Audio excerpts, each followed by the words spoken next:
Good evening, good afternoon, good morning, wherever you are watching us from. I am Comfort Eyitayo, your regular host on the Connect with Comfort show. Happy Sunday to you all. On this program, we aim to add value to people and business enterprise for personal growth as well. Each show is organized to feature guests who are subject matter experts that will help us throw insight on the topic of the day. You are highly welcome. I'm glad you are able to join us today. Today's discussion is focused on the significant and ever evolving topic of business collaboration, alliances, and partnerships. In today's fast-paced and interconnected global economy, organizations and businesses across the spectrum, from small startup to multinational corporation, have come to realize that forging strategic collaborations and partnerships is not only beneficial but often necessary for sustained growth and success. Collaboration enables businesses to combine their unique strengths, expertise, and resources to tackle complex challenges, as well as seize new opportunities and drive innovation. It also helps us to build a culture of shared goals, mutual support, and collective learning, ultimately leading to greater efficiency, competitiveness, and resilience in an increasingly competitive marketplace. With technology reshaping our world, customers' expectations are constantly changing. No single organization or business can possess all the necessary skills and capacities to thrive independently. By forming alliances and partnerships, businesses can tap into complementary strengths, leverage specialized expertise, what we call the competitive advantage, access new markets, and create synergies that propel them forward. Therefore, on today's discussion, we will explore various aspects of business collaborations, alliances, and partnerships.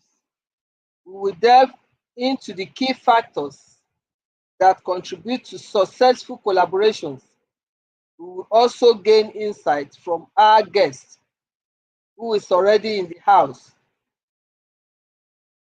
about how to navigate the intricacies of forging strategic partnership. I encourage each and every one of you to take the maximum benefit of the knowledge to be shared today, as once again I warmly welcome you to this show. I am confident that today's event will be an enriching and rewarding experience for everyone. So before we go into introducing our guests, let's go on a short break. We'll be right back. Please remain connected.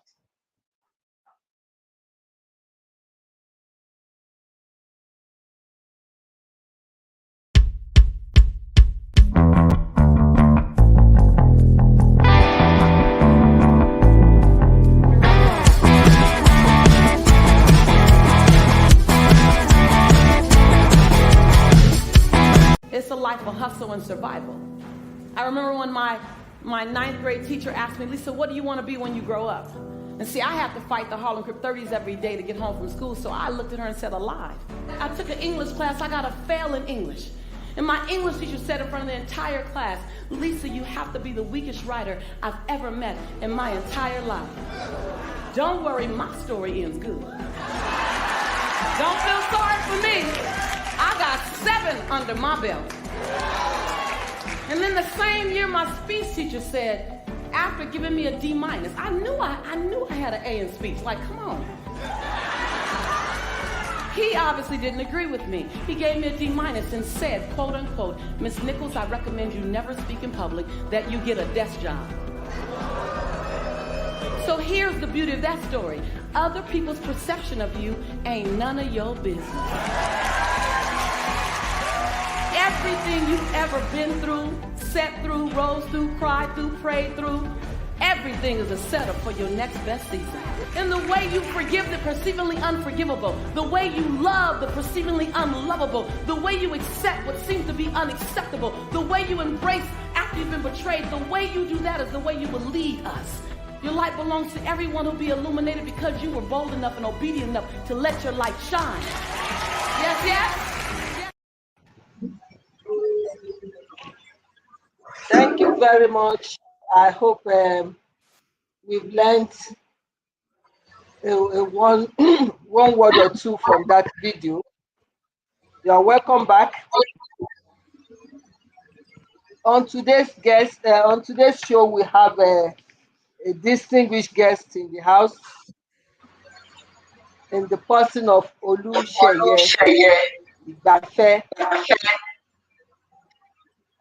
Sheye, you are highly welcome to connect. Okay, we are having echo. Do you have 2 devices connected, Sheye? Because we are having echo. So one has to be put off.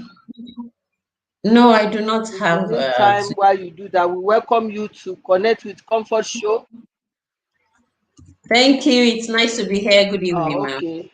I wonder why we have that echo, but it's better now anyway. Sheye is a business consultant and highly experienced one for that matter. And we are glad to have you sharing your busy schedule with us. Thank you for honoring our invitation. We do not take it lightly. Thank you very much. Thank you for having me. I'm really excited to be here. Good. So on that note, let's go straight to business of the day.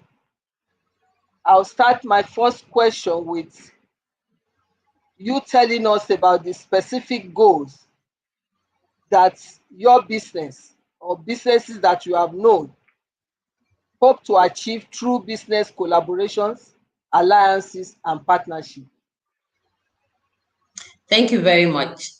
For any business to consider going, either having a collaboration, forming an alliance, or entering into a partnership, the key goal is always about expansion, the ability to do more, to exert more influence, to widen their scope of their business. So it's always about a mutual beneficial relationship. That is why you collaborate with others, so that maybe a particular project that you cannot handle on your own, by collaborating with others, you can do it. By forming an alliance with others, you can reach a wider impact. And of course, you can have access to products and processes. So it's all about how to move your business forward, and it's a mutually beneficial relationship. Thank you. Thank you very much. I guess I've just told us that basically alliances, collaborations, partnership is aimed at growing our business. Expansion is growth. So it's to make us better, to achieve more. The synergy of combining efforts definitely propels us higher. Thank you very much for that. How do you identify potential partners or collaborators that align with your business strategic objectives? Thank you. That's a very interesting question. There are so many dimensions to collaboration. There can be short-term collaborations, there can be long-term collaborations. So that would determine. You may collaborate with another organization that is exactly the same size as you for a very short term to achieve a particular goal. However, for growth focused or expansion growth, there are certain things that you will look at.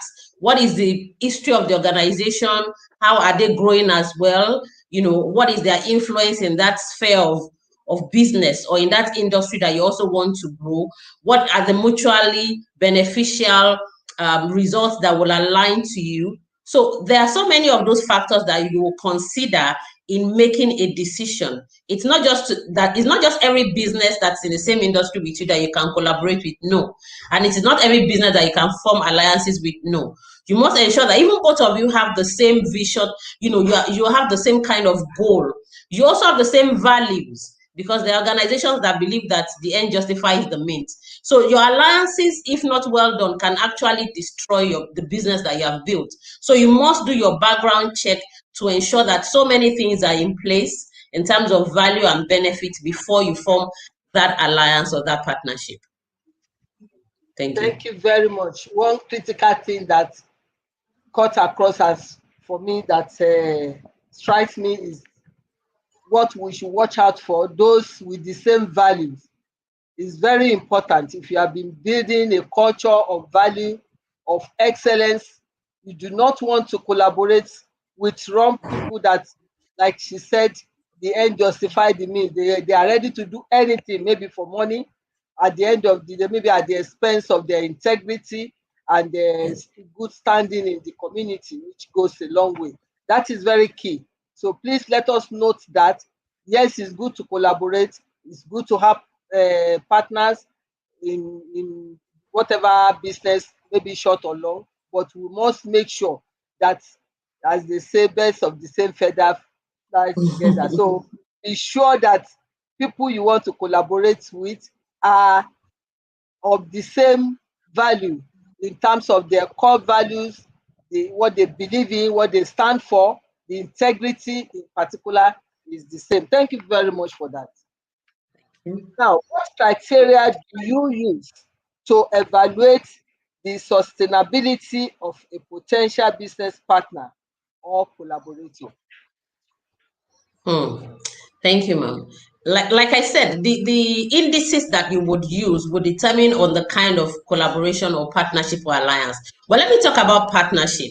So let's say you are an organization and you are manufacturing in Nigeria, and there's this company that is somewhere in the world, maybe in the US or in Asia, and they can help you with your raw materials, and you decide to partner with them, or they have a product you want to bring into the country. So what are the criteria that you would use? Number one is the willingness of the parties to have basic agreements, because a lot of organizations that are shady or funny will not want you to get a legal backing. So the willingness, the openness, the transparency of the process, the presence of proper documentation, the legal framework, those things are very, very important, because when things go sour, that background, that basis gives you an ability to resolve issues. So that is one of the first things that you will start. Then number two, you also have to look at what are they known for? What is their track record? What is their track record in terms of funds management, in terms of sustainability, even in terms of previous partnerships?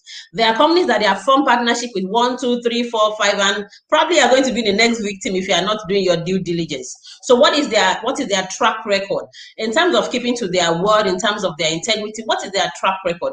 You begin to check that. Then you also begin to find out what are they offering in terms of the value. The value that they are giving to you, because there are times that some partnerships looks very rosy until you begin to implement it and you discover that maybe you are the one carrying all the costs. So what is the exchange value? What is the value that you have to put in, and what is the value that you have to get? Also, you can look at what is your security. At times these companies are looking for partnership, and when they partner with a company, after you have spent so much money, they create a loophole for them to partner with other companies who then become your competitors. So what is your level of security in the partnership? Then you also look at your investment, the timeline. How long before you get back the cost? Because partnership sometimes comes with cost. So there are several indices, but I hope I've been able to mention a few that can actually help you to make a decision to say, okay, I want to partner with this company. You have done excellently well on this, because Thank you. I believe some strong points are resonating here, apart from looking into what they are offering, which is a normal thing.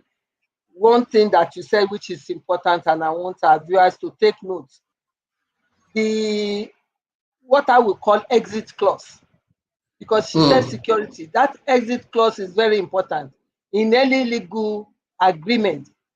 Like she said, they can form partnership with you, maybe just to use you as inroad into an area. Once they get in, they now see other rosy or more beneficial partners to them, which now become competitors to you. So there must be an exit clause. When you smell a rat, there must be a way of getting out of that trap, so to say. So it's important. Let's not just rush and say, oh, this is looking fantastic. Maybe a company in China, I'm going to collaborate with expatriates. Please look at the tiny lines and all the things that you need to check. So it's good to have legal backing, Yeah. that is agreement that will work for you. And like she said, their track record, people will not just come up out of the blue and be good all of a sudden. If they have been bad, or they've attracted bad appraisers before, like their track record have not been very good from other association with other people, then you should really think twice before collaborating. So the track record, their antecedents, and importantly, building an exit clause that gets you out of the logjam quickly. Thank you very much. So can you provide examples of successful collaborations, alliances, or partnership your business or business that is known to you have had in the past? Oh yes, okay. So I spent quite a number of years in the oil and gas industry, particularly the oil servicing, and there is a lot of collaborations I can give examples of, where we have technical partnership with companies abroad, or for an organization to actually be the that is a foreign product in Nigeria. So we have quite a number of that. But like we said, the indices that made that successful are all the things that I've listed before. So some of those ones that work, I don't want to mention specific names of those industries, but there are quite a lot of them, where it is both in terms of service, where it is both in terms of technical partnership, where it is both in terms of products for them to partner with in Nigeria. And those ones have worked very successfully. Yes. Okay. Thank you for that. Then how do you handle conflicts or disagreements that may arise within a collaborative or partnership arrangement? Thank you very much. Like you said earlier, that is very, very key. And having foresight is knowing that these things can come up. There might be need to review the contracts. There might be things that were not even foreseen when the contract was being signed that may come up. There may be, like force majeure, for example, like the COVID. What happens in such cases? And so that is why a legal agreement is very important. And in the legal agreement, like you mentioned, the exit clause and the the conflict resolution clause is there. So if we say, okay, if we have an issue, we go to arbitration in Nigeria, or we go to arbitration, or we get somebody to arbitrate for us, at what point do we go legal? At what point do we take this course of action? So all those things are actually best defined at the beginning of the partnership, before you start the partnership, to say, okay, even sometimes, for example, in some alliances, if anything happens between year 1 and year 3, how do we split? How do we split the assets? How do we split up things? Because there are times that even with all the conflict resolution, the conflict cannot be resolved. So the exit process is very important for it to be well defined. The resolution process is well for it to be well defined. How do we resolve issues? And when all those things are defined, then that means that, because it protects both parties as well. So if anything goes wrong, nobody can just make a decision on their own. They are contractually, bound by the agreement of how issues should be resolved, and that saves everybody from any unexpected can I call it begay or something like that? Yes. You are right. Before I go on, permit me to recognize some of our regular followers that are joining us today. Sukomi from Lagos, Taiwo Ojo from Abuja, Modupe Gideon from Ikeja, Temija Isimi from Ikeja. Thank you all for joining us. I hope you are gaining one or two points in our discussion today. Okay, what steps do you take to ensure effective communication and coordination between different collaborating entities?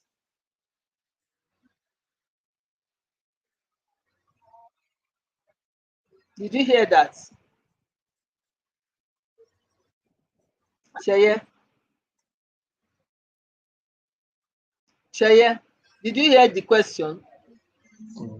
So again, in setting up this partnership and alliances, yes, ma'am. Okay. Hello. Yeah, I can hear you now. Hello, can you hear me? Yeah, loud and clear. I'm still here. Okay. I said, did you get the last question? So I was saying that all these things also come up in the setup process.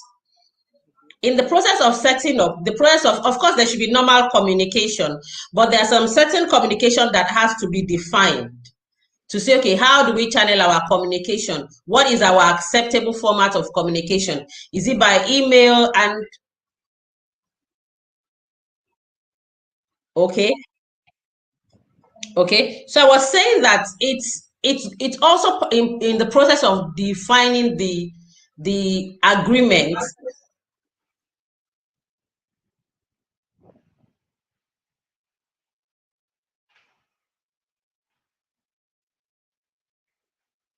Bear with us. The network is bringing up some challenges.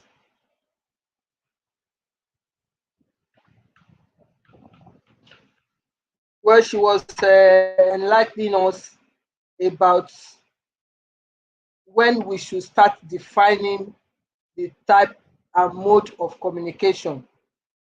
Obviously, at the very beginning, most of these things should be sorted out. And okay, are you back? Sheye? Yes, I'm back. Yes, I'm back. Sorry for the technical aid. No problem. Okay. So I got your last question asking about communication, that how should communication be done between partnerships. And one of the things I would like to emphasize is, as much as we cannot avoid normal telephone calls and communication, there should be a lot of documentation and tracking, especially in the early stages, just to ensure that the communication, do mails, okay, send emails. And even if you have a phone conversation, just send an email to say, okay, sequel to our conversation, please find attached the summary of, especially on major issues and on major agreements. This is because that creates a record for you. And that, again, becomes a legal document that protects both sides. But communication should be free, depending on the size of your organization, and depending on the size of the organization that you're partnering with.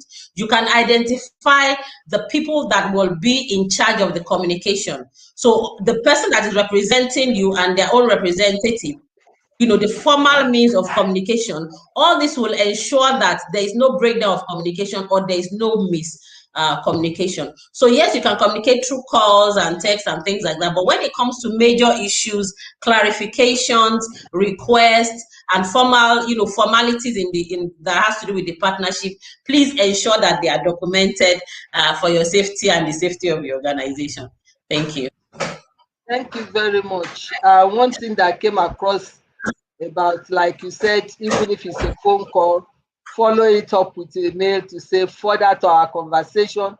What that does, sometimes apart from the security of or documentation for legal eventualities, is that it eliminates wrong understanding. Sometimes you think you have communicated. Speaking does not mean communication. You may have spoken with somebody, you may not have communicated well, or the person may not have understood what you said in the context in which you say it. But by putting it in black and white, as they say, in writing, definitely all that misconception will be cleared. And if there's need for follow-up clarification, it will be done at that initial stage to avoid problem later. So it's very key. It's very key to have major issues documented. No matter how fast you want things to move, always take that due diligence. Thank you very much. So the next question is, how do you measure the success or impact of a business collaboration, alliance, or partnership? How do you measure if you've had the success of it? Okay, so for every business, for every collaboration, whether it's short-term or long-term, or for every alliance or partnership, you as a business owner must have your goals. You must say, okay, I want to collaborate with this person or with this other business, and this is what I want to get by the end of the quarter. This is what I want to get by the end of the year. This is what's going to be the impact on my learning, my own learning curve as a business owner. This is going to be the impact on my revenue. This is going to be impact on my clients. So you must be detailed as much as possible in your goals of what you want to achieve. Once you have that defined, then it becomes easy to manage. It becomes easy to monitor, to say, okay, we have a first quarter goal, we have a mid-year goal, we have a 1 year goal. How far have we gone? Is this alliance or is this partnership, is it successful? Is it bringing in what I thought it would bring in? So all those becomes so if you don't set up goals for yourself, if you don't set up targets, then you cannot measure it. So you measure yourself in line with your goals and your targets for the partnership, what you wanted to achieve and how far you have gone in achieving it. Thank you very much. Thank you for this great insight. We'll go on a short break and we'll be right back. Please remain connected. Okay. Thank you.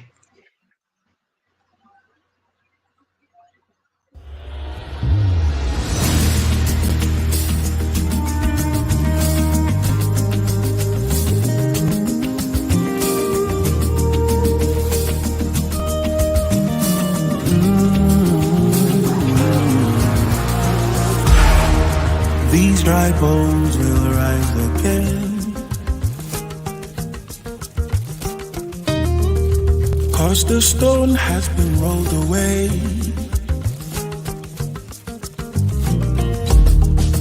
At the touch of living water, yeah, yeah. This broken branch will live again.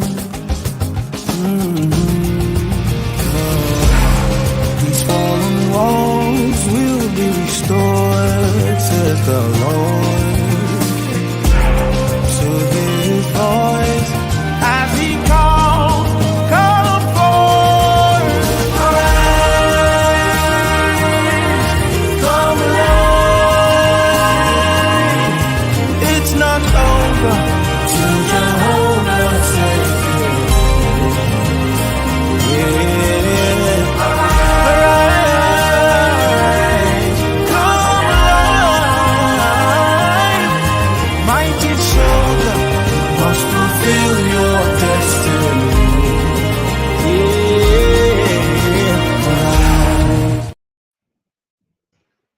welcome back.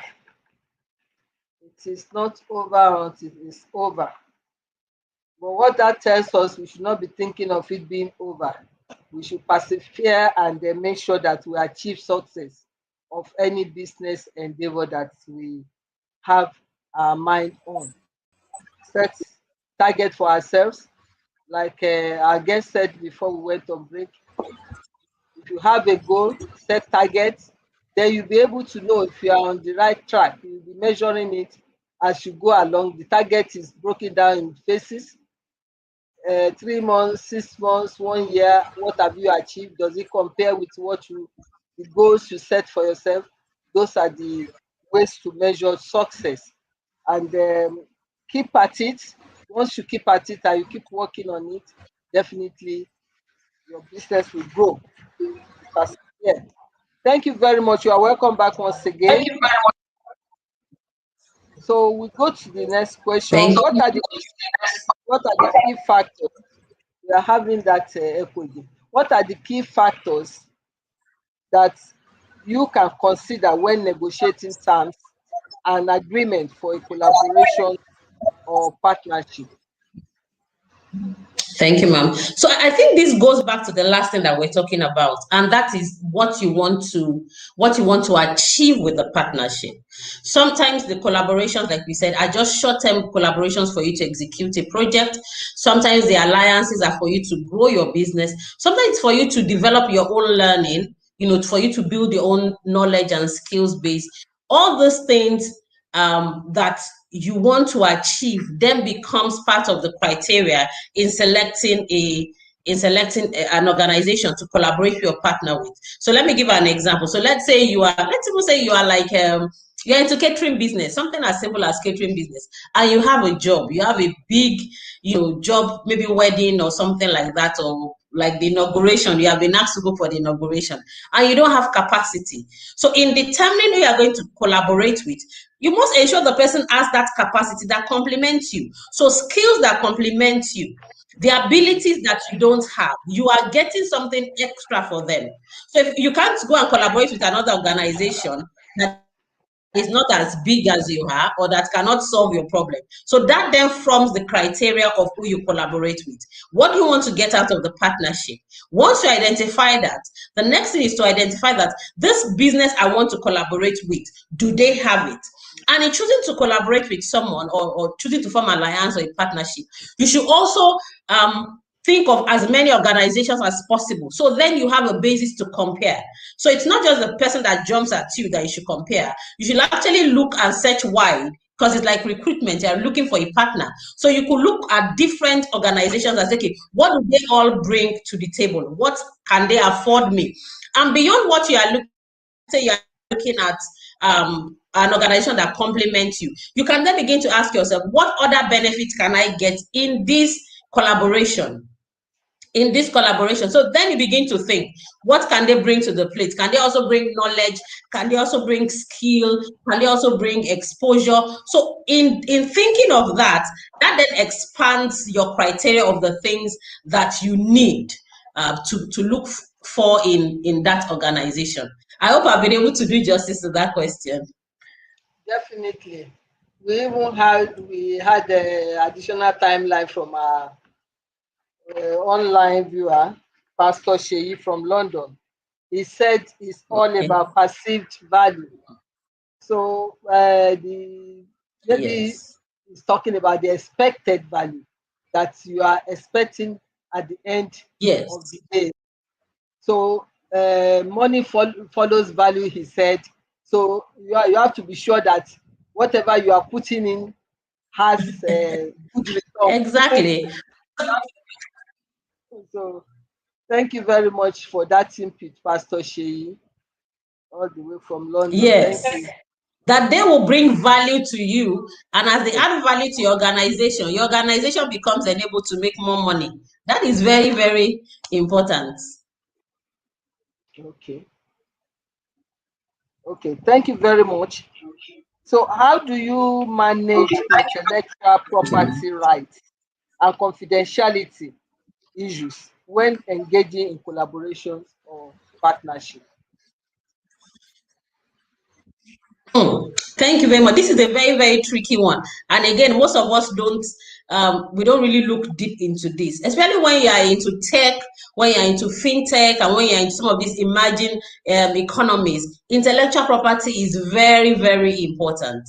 And so a lot of organizations, some of the organizations I've consulted with always have confidentiality clauses. You have to sign a confidentiality agreement, and then they have to there has to be an agreement on intellectual property. Now, what do I mean by that? If two organizations are collaborating and we develop a product, let's say we develop the product from scratch in the process of the collaboration, who owns the product? So this is something that we have to think ahead of time and actually agree on before the product is developed. Is it based on maybe the money sharing ratio or the partnership ratio? Do we own it 50-50? Does it belong to the originating company? Can we buy it off each other? Those are modalities that organizations who are into development, either development of software, development of products, must consider very strongly and agree on before the organization, before they start the partnership and the alliance. For some organizations, everything, even for their staff, because sometimes a particular staff can come into the organization and develop a product and then try to claim ownership of that product, even though it was developed within the organization. So it doesn't happen in alliances or partnerships. It also happens within organizations. So it's important for a business owner, where products may be developed, where there might be issue of property rights, intellectual rights, knowledge rights, to have that clearly defined as to the ownership, and again, if there's to be a break in the relationship, how that intellectual property will be managed. But in terms of confidentiality, it is very important that both sides have confidentiality agreements in place. That is very, very important, so that protects their knowledge and their information from being stolen. Thank you. Thank you very much. What strategies do you have in place to foster innovation and knowledge sharing within collaborative relationships? This is another very interesting angle. I really love the angles that we are looking at tonight, and this is peculiar again for some industries, because when there is partnership, and as a person, as a business owner going into the partnership, like we have repeated, you have to define what you want out of it. We have had cases. I worked in, like I said, in the oil and gas sector, where partnering organizations will come to Nigeria with an expatriate for 5 years or 10 years, and they will refuse to train anybody on that skill, therefore ensuring that for as long as possible, that partnership is in place. And even when they break the partnership, you do not have that skill. So a lot of organizations and even some governmental agencies have put in a knowledge transfer process in place. And so it is important for everybody who is forming an alliance or a partnership with a technical partner, a joint venture partner, to tackle the issue of knowledge transfer and to define it. Interestingly, it has always been in a lot of the contracts to say there will be knowledge transfer, but the problem was that it is not defined. So how will the knowledge transfer take place? You have to define it. You have to say, we will attach XYZ and to Mr. ABC, and he will train him for so number of months. We will have an online training session once a month. You have to define it to the particulars, otherwise it may never happen. So if you want any knowledge transfer, if you want any knowledge sharing, number one, let me wrap up by saying you have to spell it out. Don't assume that your partner wants to share their technical knowledge with you. Don't assume. You have to spell it out and say, part of this partnership will require knowledge transfer. You will teach us this technology. Get them to agree. Then once they agree, don't make it vague. You will teach us by taking XYZ number of people. You would train 3 engineers, you would train 4 people, you would train 5 people, this number of days, this number of time, and this is how we will measure that the knowledge is transferred. Once you have that in place, at least you are safe. But without that, it may never happen. Thank you very much. Very, very instructive. Thank you very much. Let me just ask, what will be your parting shot on this very important topic that we are looking at? What will be your parting shot? Thank you very much. It's been very wonderful being with you today. I like to say that business collaboration, alliances, and partnerships are very important in today's world. You know, you can't build a silo. When we come together with others, when we collaborate, we synergize.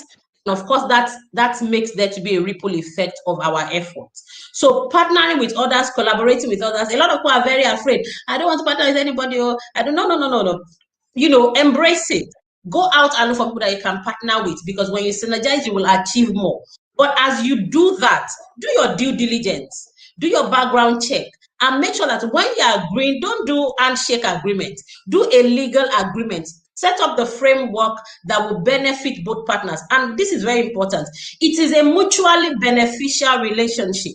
So don't think that you want to collaborate with somebody to get from them. Remember that you also have to give them value. It's both of you sharing value to build each other. And if you approach it with that, I think you will have a wonderful experience with collaboration, alliances, and partnership. Thank you very much. Thank you, thank you, thank you.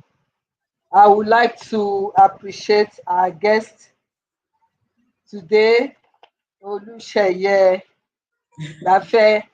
Thank you very much. You've been so wonderful. Thank you, ma'am. We appreciate the great insights that you have shared on the topic of today, and a very important topic as that. We thank you for your time, and we want to say next time we come calling, please bear with us and don't consider us Oliver twos. I'll be glad to be here. Thank you very much. Thank you for having me, Mike. It's been my pleasure. We appreciate you. Thank you. Thank you, So ma'am. we'll go on a short break and be right back. Remain connected.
You are welcome back. Thank you very much. I hope you have enjoyed our guest's insights today. We are at the wrap-up section. We have been told the importance of collaboration in today's business landscape, how alliances and partnerships can drive growth and innovation. We have also been told some examples, like if you are into businesses that require technical expertise that is not available within your business scope, you engage technical partners. This will impact your business better, because the effect of the synergy will make you grow better. Different types of collaboration, we have also discussed that today. And then the benefit of forming strategic alliances to leverage each other's strengths and resources. As our guest told us, it's a give and take. It's not you don't enter a partnership just to take and take alone. You also have something to give. It's a shared value relationship. Joint ventures is another type of we have strategic alliance as a type of collaboration. We have joint ventures. Joint venture is in the advantage of pooling resources and expertise to pursue mutually beneficial opportunities. Another one is supplier partnership. This explains the value of building strong relationship with suppliers to enhance efficiency and quality, because in the process of what you are your businesses, you may not be able to produce everything. It may be better for you to concentrate on a line, a part of it, and then get others input from other suppliers. Then you have co-marketing agreements. This also gives us the benefit of partnership with complementary brands to reach new markets and customers. As a typical example of that is this mat, this mat that is everywhere. You have co-location, you can have MTN, Airtel, you can have all these service provider on one mat in an area, because they are all trying to service that area. Instead of building their own mast all over where there's no space, they combine resources on one mast. That's a typical example. Benefits of business collaboration also gives you access to new markets. You are able to reach new markets that you are unable to reach before because of your collaboration. Shared resources also helps you to enlarge more and expand more quickly your business, because you have complementary complements of resources from other partners. Then risk sharing. Once you are in partnership, it means, God forbid, if anything bad happens, you are not going to take the whole risk. You are going to also share it, just like you share the benefit or profit. So risk sharing can also be considered as benefits for partnership and collaboration, as well as innovation and research and development. Yeah, when you come together, you can foster innovation better by bringing together diverse perspectives and capabilities. Then cost saving is another benefit for forming partnership or collaboration. It can lead to cost efficiency through economies of scale or shared expenses. Like we're talking of the risk, you are not only bearing the cost on your own, you are having it spread. So the key consideration for successful collaboration should include alignment of goals and value. Like we said, don't go and collaborate with people with wrong value, with wrong morals, so that it does not rub off on you. It's very important. Then clear communication and trust. You must be able to understand each other very well. Where you are in doubt, seek clarification, and like we said, it's better to commit most of the important agreements into writing, so that there's nobody that is in doubt. And the element of trust is important in collaboration, because if you don't trust each other, you cannot go together. Then proper documentation and legal agreements. No matter how friendly, no matter how trusting you are today with your partners, excuse me, it's always better to have proper documentation on the basis that is bringing you together, and the extent you are willing to go in terms of your business consideration, and let it have a legal binding, so that nobody is left in doubt what happens should arrangement go sour. Ongoing evaluation and adaptation also explain regular assessment and flexibility in collaboration can help address changing business environment and evolving needs. We have so many of these, like I guess that shed more light to us. In order to pick each of the points, we can talk of the encouragement that it gives us to collaborate or have partnership. We are asking you to explore collaboration opportunities, to forge strategic partnership and alliances, so that you can remain competitive.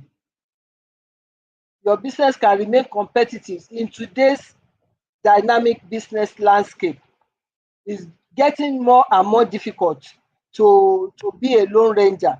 So look at the possibility of collaborating with the right partners, with the right business entities. So as we draw near to the end of this enlightening discussion on our business collaboration, alliances, and partnership, we want you to understand the dynamic landscape of business world that demands that business constantly seek innovative ways to thrive and grow. It is through collaborations, alliances, and partnership that we can all truly unlock the potential for success. Furthermore, we have acknowledged that building successful collaboration is not without its challenges.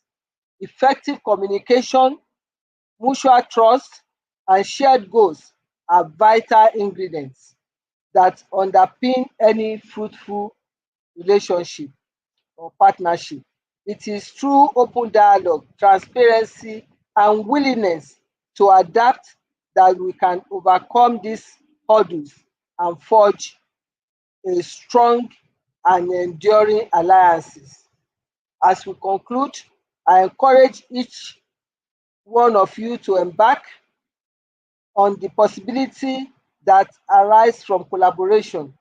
Let us foster a culture of cooperation and shared purpose within our organization and businesses, recognizing that in today's interconnected world, we can achieve far more together than we can alone.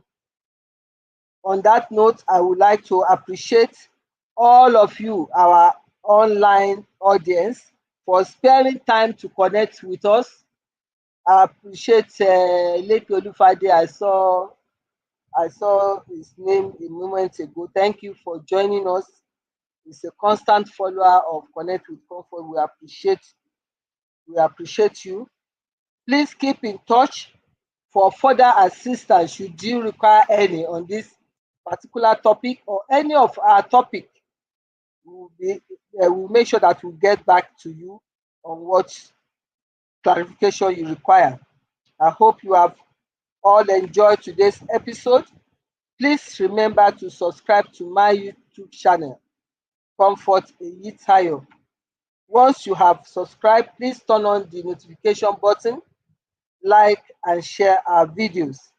Stay updated with information about upcoming events, solutions, and offers on my Instagram account at Comfort Eyitayo, as well as my Facebook as Comfort Eyitayo.